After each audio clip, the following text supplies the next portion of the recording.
Good morning, students. Welcome back to our online education platform, ARMS online education platform.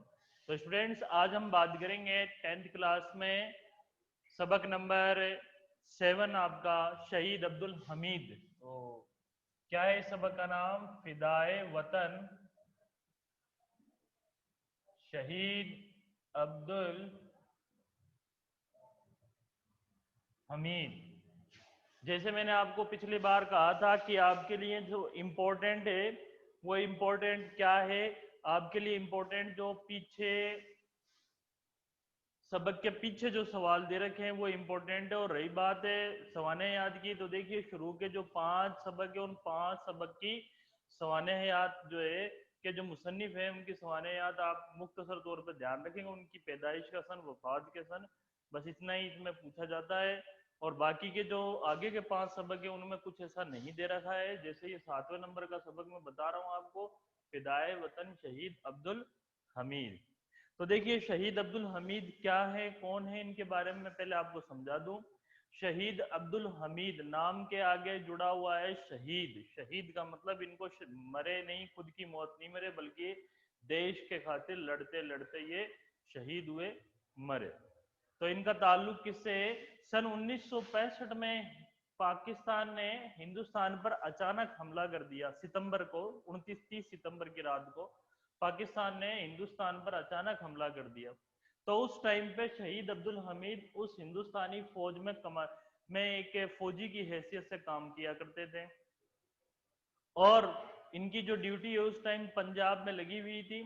तो शहीद अब्दुल हमीद ने पाकिस्तान की फौज का डटकर मुकाबला किया।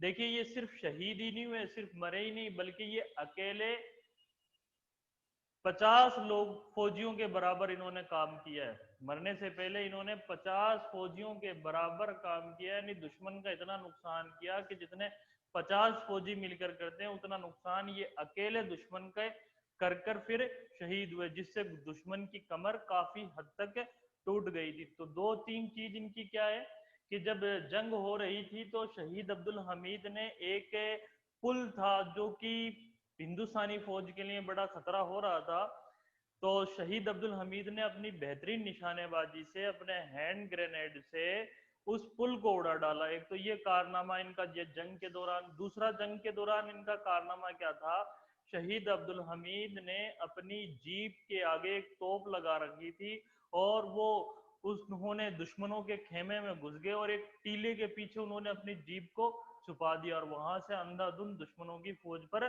फायरिंग की। काफी देर तक ये फायरिंग करते रहे। जब एक पाकिस्तानी अफसर की इन पर नजर पड़ गई तो उस पाकिस्तानी फौज अफसर ने फौजियों को कहा कि इसे गोलियों से भून दो, और सब तमाम फौजियों ने उन पे को गोली से भून दिया। और गोली से भूनने के बाद इनका एक गोला आया, दुश्मन की फौज की तरफ से एक गोला आया जो इनके बाएं कंधे पर लगा और बायां कंधा शरीर से अलग होके हवा में उछल गया, और यानी उनका बायां कंधा टूट गया। उसके बावजूद भी ये हिम्मत नहीं आ रही इन्होंने, और आखिरी दम तक ये एक जुमला बोलते रहे, साथियों आगे बढ़ो। क्या जुमला था? साथियों आगे बढ़ो। ये जुमला बोलते गए और इस तरीके से ये शहीद हो गए।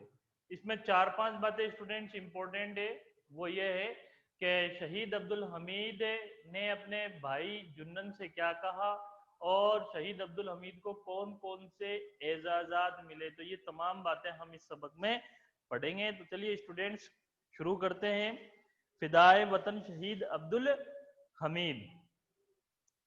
तो अब्दुल हमीद की सबसे पहले हम विलादत के बारे में बात करें तो अब्दुल हमीद जो है, मैं लिख देता हूं यहाँ, विलादत अब्दुल हमीद की विलादत,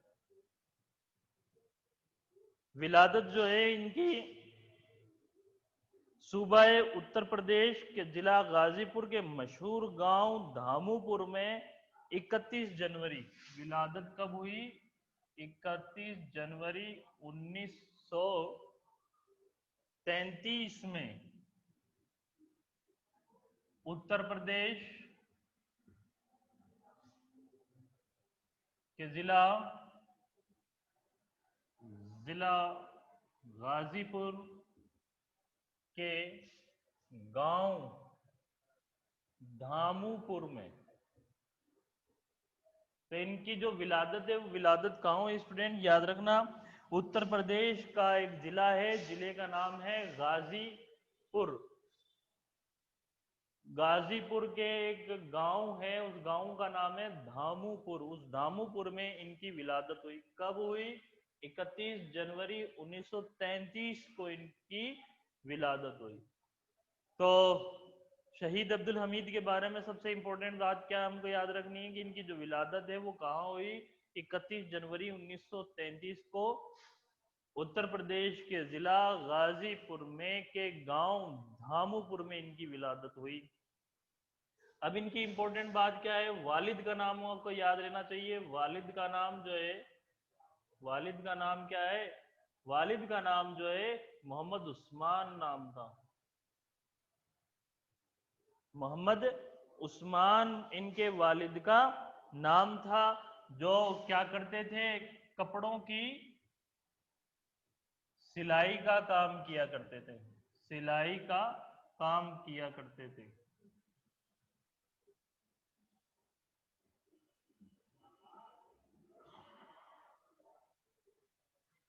वालिदा का क्या नाम था वो भी याद रखना है आपको। वालिदा का जो नाम है वो क्या था? सकीना बेगम। वालिदा का नाम सकीना बेगम। और वालिदा के बारे में इंपॉर्टेंट बात ध्यान क्या रखोगे कि शुरू में देखो अब्दुल हमीद जो है शुरू में फौजी नहीं बने थे, बल्कि उन्होंने रेलवे में मुलाजमत की थी। लेकिन अपनी वालिदा की नसीहत पर ही ये फौज में भर्ती हुए। तो वालिदा की नसीहत यानी उनके कहने पर, नसीहत पर ये फौज में भर्ती हुए। तो वालिदा का नाम क्या था? सकीना बेगम। और वालिदा की नसीहत पर ही ये फौज में भर्ती हुए। बीवी का नाम क्या था? बीवी का नाम, देखिए बीवी का नाम था रसूलन बीबी। रसूलन बीबी। तो बीवी की जगह हम एक लफ्ज और यूज में लेते हैं, वो है अहलिया। तो सवाल बनता है यहाँ पर कि अब्दुल हमीद की अहलिया का क्या नाम था? तो रसूलन बीबी। यूं भी पूछा जा सकता है कि रसूलन बीबी कौन है? तो रसूलन बीबी अब्दुल हमीद की अहलिया है। तो ये इसका जवाब हो गया। बीवी का नाम जो है रसूलन बीवी। और अब्द बीवी का जो को नाम कहते हैं, हम किस नाम से जानते हैं? अहलिया के नाम से जानते हैं। ये अब्दुल हमीद की खूबी है। तो अब देखिए इनके बारे में हम बात करें तो अब्दुल हमीद को जो है अपने पापा जो काम किया करते थे इनके कपड़ों की सिलाई का, उस काम में इनको बिल्कुल भी दिलचस्पी नहीं थी। तो अब्दुल हमीद को दिलचस्पी किस में थी वो मैं लिख रहा हूं यहाँ पर। अब्दुल हमीद को अब्दुल हमीद को कश्ती की मुश्क करने, गिलोल से निशाना लगाने,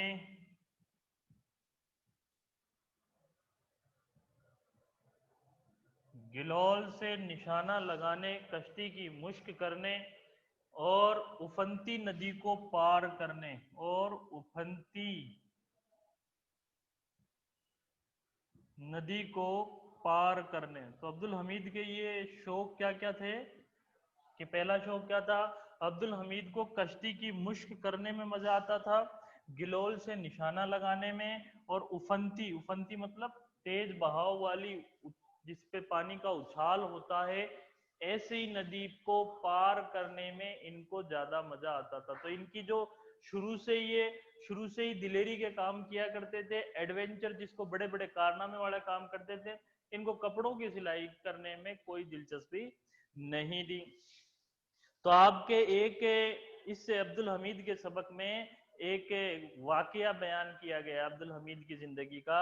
वो वाकया क्या है कि अब्दुल हमीद ने अकेले ने 50 लोगों का मर्दाना वार मुकाबला किया। जब उनकी उम्र 18-19 साल थी तो उनके गांव में एक जमींदार के 50 लोग के उस गरीब किसान की फसल को जबरदस्ती लेने के लिए आए थे। जब अब्दुल हमीद ने यह देखा तो अब्दुल हमीद उसने उन 50 लोगों को उस गरीब किसान की फसल ले जाने के लिए ले जाने नहीं दिया। और जब लड़ने की बात आई तो अकेले ने उन 50 लोगों का मुकाबला किया और अब्दुल हमीद की इस दिलेरी, उस बहादुरी को देखकर वो 50 लोग वहां से चले गए और उस गरीब किसान की फसल को बचा लिया गया। तो अब्दुल हमीद ने जमींदार के तकरीबन 50 लोगों का अकेले तने तनहा मुकाबला किया। तो वो वाकया क्या है वो एक पैराग्राफ में दे रखा है, मैं पढ़ देता हूँ, सुन लेना गौर से। कि अब्दुल हमीद बचपन ही से होनहार थे। एक मर्तबा किसी गरीब किसान की फसल को जमींदार के लोग जबरन ले जाना चाहते थे, लेकिन अब्दुल हमीद ने तने तनहा तकरीबन 50 लोगों का मर्दानावार मुकाबला किया। तने तनहा तकरीबन कितने लोगों का मुकाबला किया? 50 लोगों का मुकाबला किया और किसान की फसल को बचाया। तो ये इनका वाकया है। तो अब्दुल हमीद ने तकरीबन कितने लोगों का मुकाबला किया? जमींदार के तकरीबन 50 लोगों का अकेले ने मुकाबला किया। अब जब अब्दुल हमीद की उम्र 21 बरस हुई तो उनको रोजी रोजगार की तलाश सताने लगी। पहले उन्होंने कहाँ मुलाजमत की? ध्यान रखना, अब्दुल हमीद ने शुरू में रेलवे में मुलाजमत की। रेलवे में मुलाजमत की। तो अब्दुल हमीद ने शुरू में कहाँ मुलाजमत की, ये भी सवाल पूछा जा सकता है। शुरू में ये फौजी नहीं थे, बल्कि जब इनकी उम्र 21 साल थी तो इन्होंने एक नौकरी की। वो नौकरी कहाँ करी? रेलवे में इन्होंने वो नौकरी की। और जब अपनी माँ की नसीहत पर, इनको जब वालिदैन की नसीहत से याद आई और उन्होंने अपनी वालिदा की नसीहत यानी वालिदा सकीना बेगम की नसीहत पर रेलवे की मुलाजिमत को छोड़ दिया और रेलवे की मुलाजमत तर्क करके ये फौजी की हैसियत से फौज में शामिल हो गए। और इनको जब शामिल कर लिया गया तो इनको ट्रेनिंग के लिए कहाँ भेजा वो याद रखना है। तो इनको ट्रेनिंग के लिए नसीराबाद, छावनी, अजमेर में भेजा। ट्रेनिंग के लिए अब्दुल हमीद को, यहां मैं लिख रहा हूं, अब्दुल हमीद को ट्रेनिंग के लिए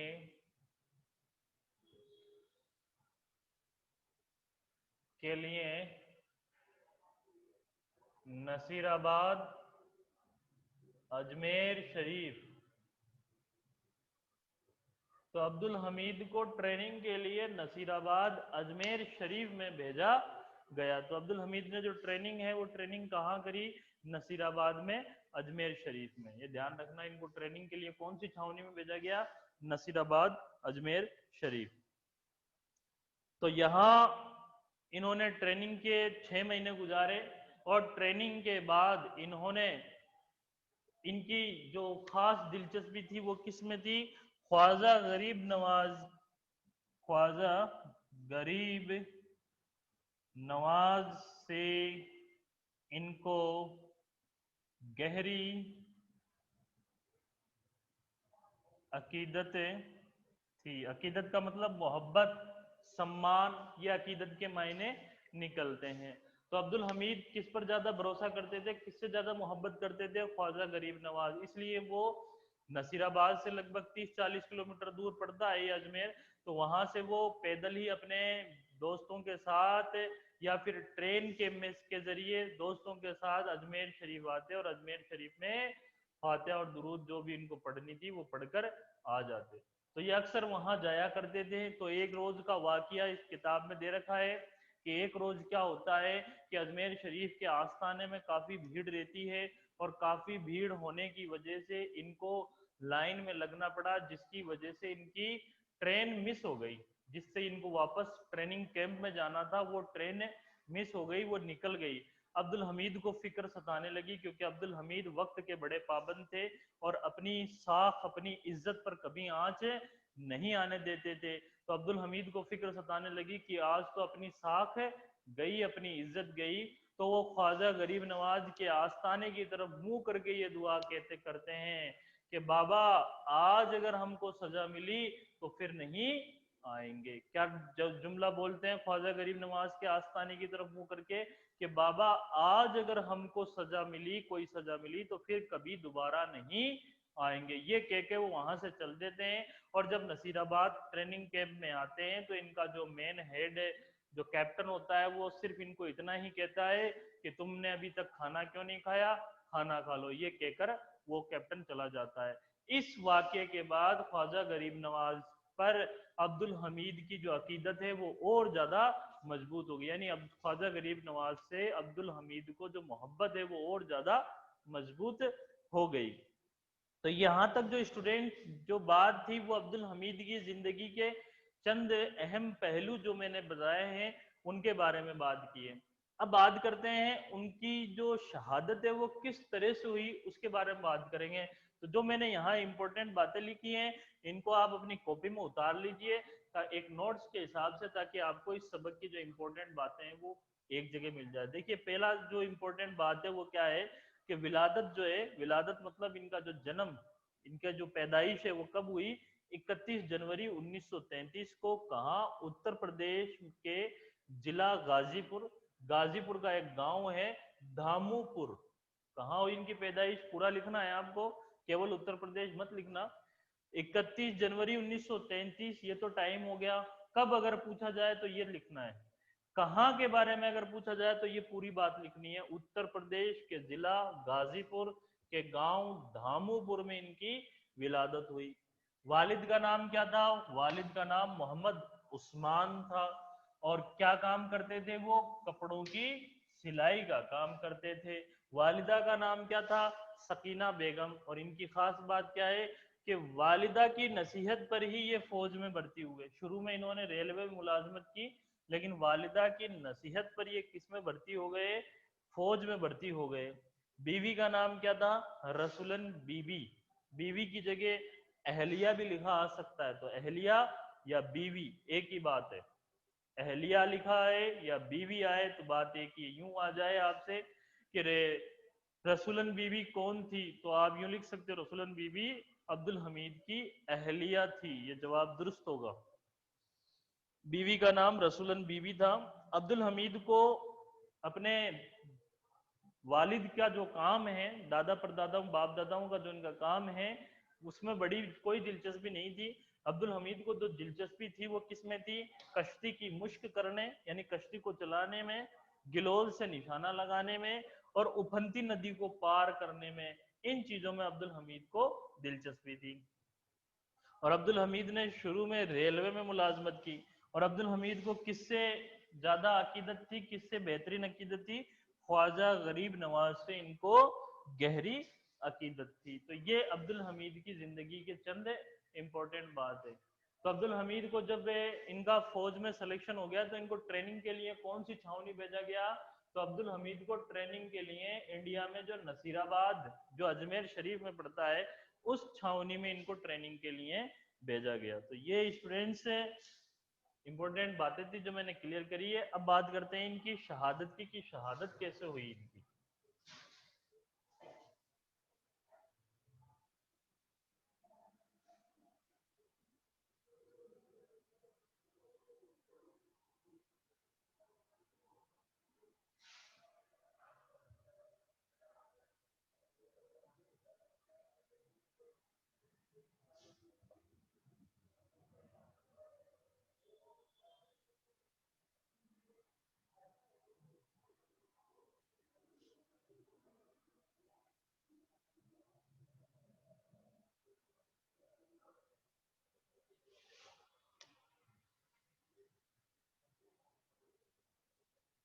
अब इनकी शहादत के बारे में बात करते हैं। देखिए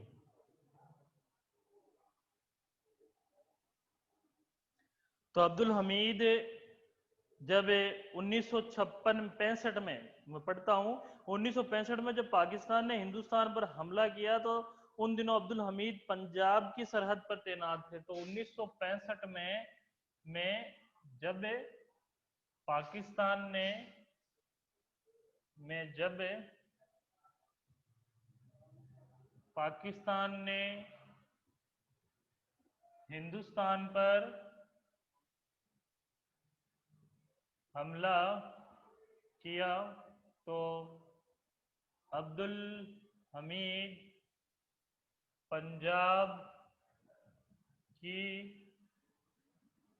सरहद पर तैनात थे। तो अब्दुल हमीद जो शहीद हुए हैं वो कौन सी जंग में शहीद हुए?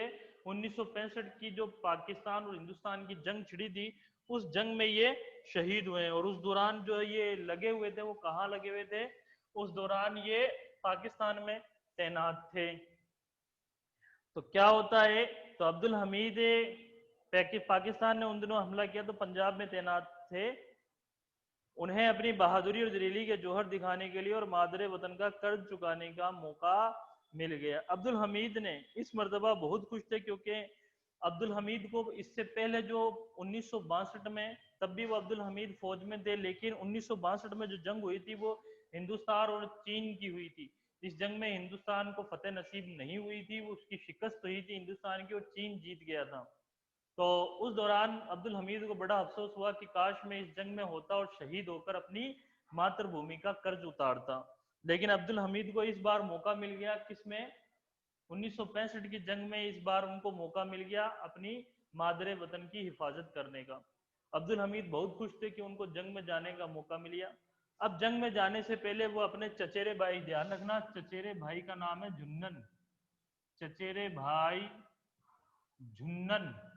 तो अब्दुल हमीद जंग में जाने से पहले अपने चचेरे भाई झुन्नन से खुश होकर एक बात कहते हैं।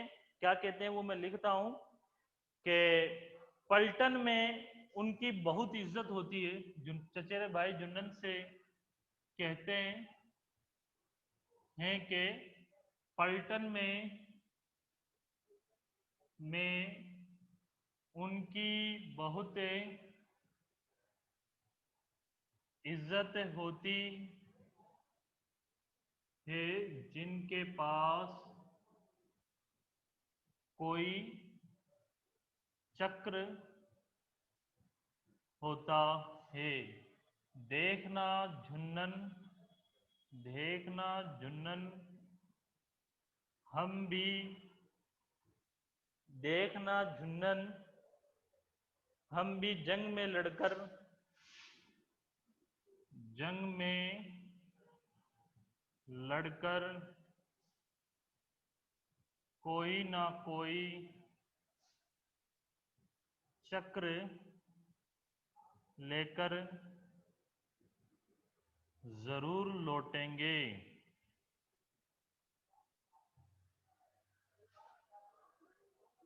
तो क्या कहते हैं, ये बात पूरी मैंने यहाँ लिख दी है। तो जंग में जाने से पहले अब्दुल हमीद अपने चचेरे भाई जुन्नन से क्या कहते हैं?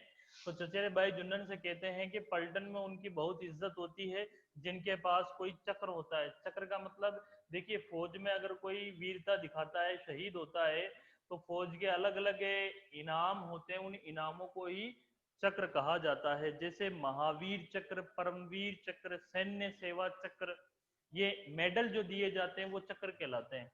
तो पलटन में फौज में उनकी बहुत इज्जत होती है, जिनके पास कोई ना कोई मेडल होता है। तो ये कहते हैं एक दिन हम भी जंग में लड़कर मेडल लेकर आएंगे। और अब्दुल हमीद की ये जो पैशन गोई है, उनकी ये जो बात है, वो सच साबित होती है। कैसे साबित होती है? कि उनको वाकई उनकी शहीद होने के बाद उनको तमाम तरह के जो फौजी एजाजात हैं, वो तमाम तरह के फौजी एजाजात उनको मिल जाते हैं। जैसे परमवीर चक्र, महावीर चक्र। अब उनको जो इनाम जो है कौन कौन से मिले देखिए। सैन्य सेवा मेडल, समर सेवा मेडल, रक्षा सेवा,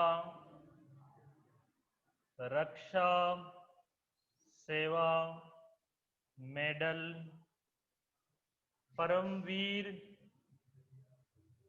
चक्र, महावीर चक्र। तो ये इनको इनाम दिए गए। कौन कौन से चक्र दिए गए? 5 हैं, ध्यान रखना, नाम ये नोट कर लीजिए अपनी कॉपी में। 5 कौन कौन से हैं? सैन्य सेवा मेडल, समर सेवा मेडल, रक्षा सेवा मेडल, परमवीर चक्र और महावीर चक्र, ये बड़े बड़े फौजी एजाजात हैं, बड़े बड़े पुरस्कार हैं जो फौज में दिए जाते हैं वीरता दिखाने पर। तो उन पांचों के नाम मैंने यहाँ लिख दिए। और ये पांचों जो एजाजात है वो किसको मिले हैं? अब्दुल हमीद को मिले के नाम से मिले, क्योंकि अब्दुल हमीद तो उस टाइम जिंदा नहीं थे, क्योंकि उनकी शहादत के बाद दिए गए ये। तो उनके बाद उनकी जो बीवी जिंदा थी जिनका नाम रसूलन बीबी था, उन्होंने ये सारे फौजी एजाजात लिए हैं। लेकिन ये फौजी एजाजात हैं किसके? अब्दुल हमीद के। तो स्टूडेंट ये थी यहाँ तक की 70% मैंने ये कोर्स ये चैप्टर को कंप्लीट किया। 30% बात ये है कि वो अब्दुल हमीद शहीद कैसे हुए, वो मैं आपको नेक्स्ट वीडियो में बताऊंगा। तब तक इससे वीडियो को आप बार बार देखते रहिए ताकि आपको अच्छे ढंग से ये चैप्टर समझ में आए। मैंने इस चैप्टर की जो भी इंपॉर्टेंट बातें थी वो सारी यहाँ आपके सामने बोर्ड पे लिख दी है, और जो इंपॉर्टेंट बातों के जो कोड थे वो भी मैंने यहाँ लिख दिए। अब 30% चैप्टर और बच रहा है, वो मैं नेक्स्ट वीडियो में कराऊंगा, और नेक्स्ट वीडियो में ही हम इसके क्वेश्चन आंसर करेंगे। तब तक वीडियो को देखिए। Thank you so much.